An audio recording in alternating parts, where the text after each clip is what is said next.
फोनै लाग्दैन।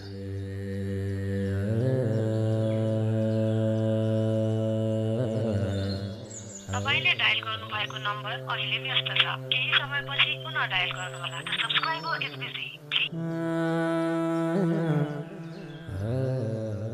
सानी आमाले मलाई ब्लक लिस्टमै राखिदिनु भएको छ। मेरो बुवा यतिसम्म निष्ठुरिता हुनुहुन्थेन। यता सहकारीले बुवा नभई ऋण नदिने, उता बुवा हामीबाट यति धेरै टाढा हुने। के गरौँ म? त्यति धेरै ऋण मैले कसरी तिरौँ?